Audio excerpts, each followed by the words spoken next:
पास हो सब धन करता ना। भूल जैबू गलिया हिरान के गोरी, अरे ध्यान से सुन।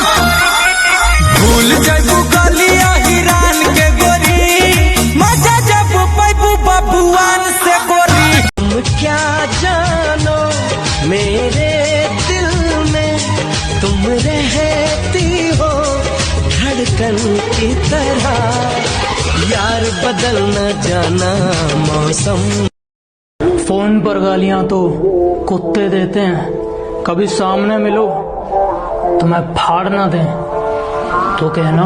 रुपया हो 2 रुपया, चोली रंगाई जहाँ 2 रुपया हो, चोली रंगाई जहाँ 2 रुपया हो, साया रंगाई पौने 2 रुपया। होगा तेरा गुड लक दिल मेरे लिए रख, होगा तेरा गुड लक दिल मेरे लिए रख, तू ही यार तू ही मेरा दिल जानी। मेरे बुग्गू तेनू love you miss you kiss you hug you Buggu. मकई के रोटी पर सरसों के साग, देवरन के फूल झला होली में भात होला। हटल चटाई पत्थल कलाई पिया से झका झुमार में।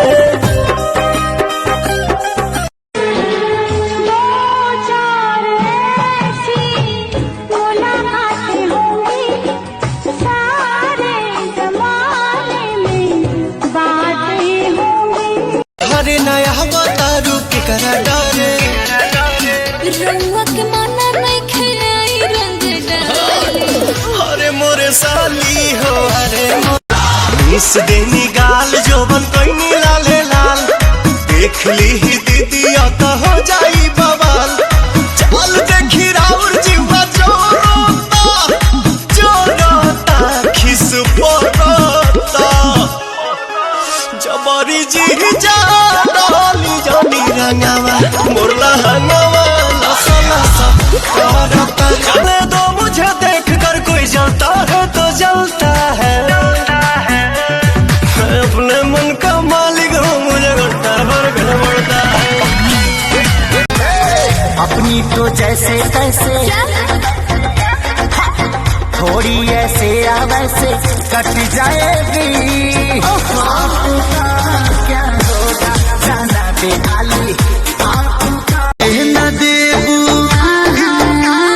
जिए न देबू काहे पतर को, खोरे पर लेबू काहे सर को, जिए न देबू काहे। अपने बहनिया के बन जा तू अगुआ, असो के कदा यादगार तनी फगुआ। ना सूतवला